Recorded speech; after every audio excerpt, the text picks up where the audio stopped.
Wait, don't screw. Over 60% of JAMB questions come from past questions.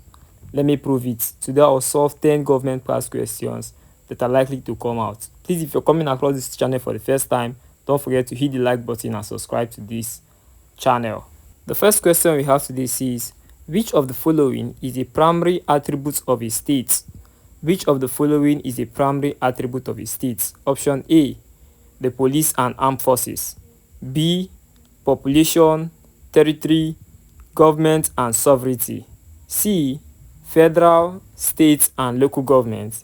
D, the legislature, executive and judiciary. The question says, which of the following is the primary attribute of a state? The correct answer here is option B, which is population, territory, government and sovereignty. For a political entity to be called a state, it must possess 4 essential elements. The first is a defined territory, a permanent population, an organized government, and sovereignty, which is independence. A state in political science is not just a province, it is a legal entity. A population, there must be a minimum number of people to inhabit that area. When it comes to territory, a state must have clear defined geographical boundaries. When it comes to government, there must be an organized agency to administer laws, and sovereignty, which is independence. It is the most crucial attribute. It means the state has the supreme power to make and enforce law within its borders without external interference. Without sovereignty, a territory is a colony and not a state. So the correct option to this question remains option B, population, territory, government and sovereignty. The second question says, the concept of judicial review empowers the courts to dash. Option A, appoint the Chief Justice of the Federation. Option B, recall representative from the National Assembly. Option C, check unconstitutional acts of the executive and legislature. Option D, grant pardon to convicted criminals. The question says, the concept of judicial review empowers the courts to dash. The correct answer here is option C, but we won't be able to answer this question without knowing the meaning of the word judicial review. What is judicial review?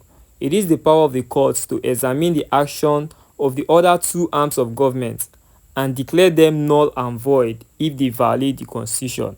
This ensures the supremacy of the Constitution. Just as I said, the correct answer remains option C, check unconstitutional acts of the executive and legislature.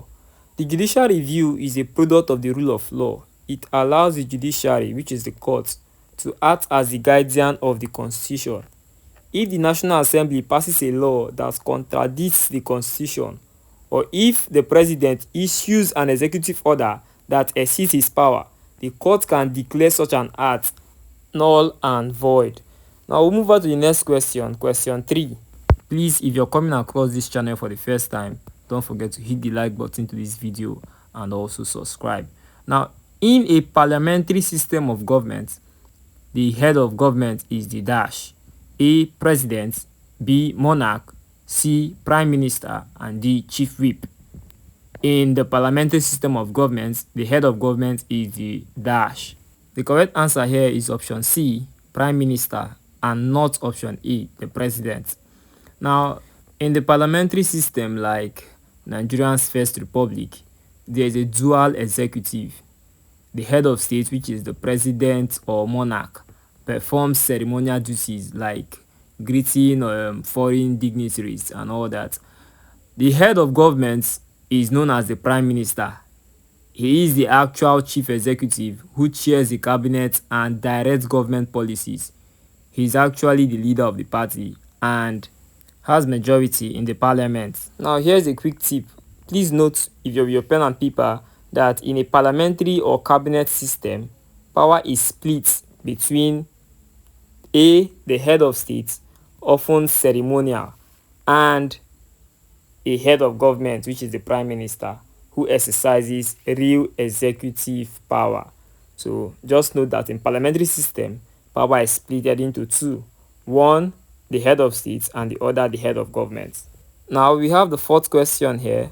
It says, The 1963 Republican Constitution of Nigeria was significant because it dash. The 1963 Republican Constitution of Nigeria was significant because it dash. A. Introduced the first federal system. B. Replaced the Queen of England with a president as head of state. C. Created the 12-state structure. And D. Introduced the policy of assimilation. The correct option here is option B. Replace the Queen of England with a president as head of state. The 1963 Constitution marked Nigeria's transition to a republic. This ended the role of the British monarch, titular head of state, replacing her with a Nigerian president.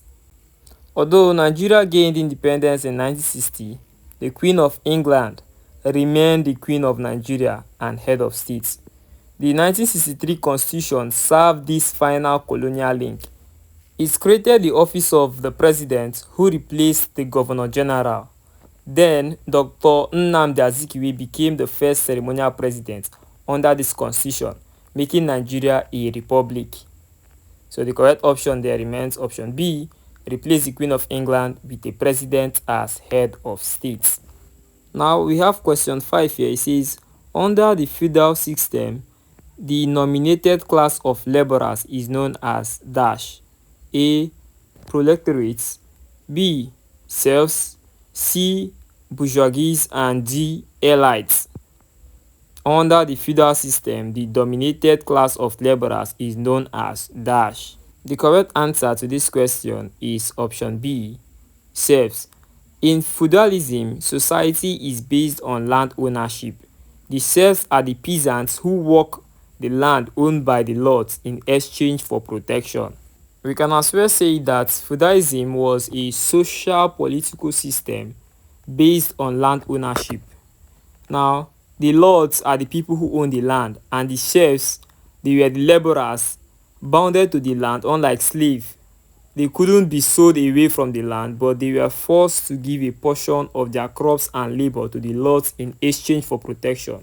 The proletariats, which is option A, refers to the working class in capitalist system and not feudalism. So don't forget the correct option here remains option B, the serfs. Now, the next question is a very interesting question which every JAMBite is meant to know. It says, a major disadvantage of a one-party system is that it dash. A major disadvantage of a one-party system is that it dash. A. Promote national unity. B. Negates the freedom of association. C. Encourages political competition. And D. Simplifies the electoral process. The correct option here is option B. Negates the freedom of association. Because a one-party system allows only one legal political party, it limits the citizens' freedom of association and prevents the formation of opposition group. This is what is actually happening in Nigeria now. Everybody, all the governors want to decamp to one particular party, the APC. In a one-party system, like the former Soviet Union or the modern-day China, only one political party is legally allowed to exist. This creates a dictatorship because citizens cannot form or join alternative political groups to challenge the sitting government. It limits the political participation and often leads to the suppression of civil liberties and the absence of a shadow cabinet to provide alternative views. So the correct option remains option B. It negates the freedom of association. Now we have the 7th question for today. It says, which Nigerian constitution first recognized local government as the third tier of government? Which Nigerian constitution first recognized the local government as the third tier of government? Option A, 1946 Richard's Constitution. Option B, the 1960 Independence Constitution. Option C, the 1979 Constitution. And option D, the 1999 Constitution. The correct option here is option C, the 1979 Constitution, followed the 1976 local government reforms, which officially established local government as a distinct third tier of the Nigerian Federation. Now, before 1976, local governments were merely appendages of regional or state governments.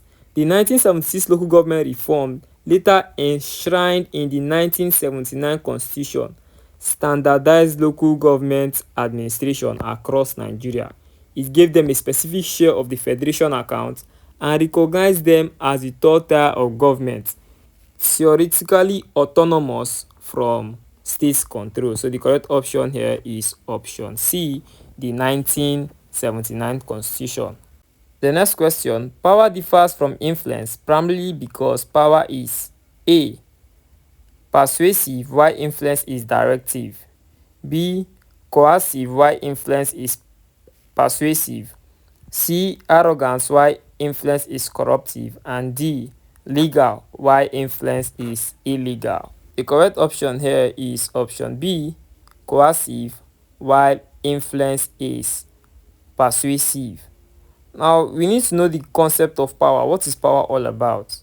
Power is the ability to compel obedience, often through coercion or sanctions, while influence, on the other hand, relies on persuasion, prestige, or expertise to change someone's behavior without force. Now, I'll explain these two concepts again. Power is the capacity to force others to do what they otherwise would not do, often through the threat of sanctions, fine, or imprisonment. That is what power is all about. While influence, on the other hand, is the ability to change someone's behavior through suggestion, logical arguments, or personal prestige. While you obey power because you have to, you follow influence because you are convinced or inspired. So the correct option remains option B. Let's look at question 9 together. It says the final stage in the process of enacting legislation, which is lawmaking, is dash. The final stage in the process of enacting legislation, which is lawmaking, is dash. A. first reading, B. committee stage, C. assent, and D. referendum. The correct option here is option C, assent.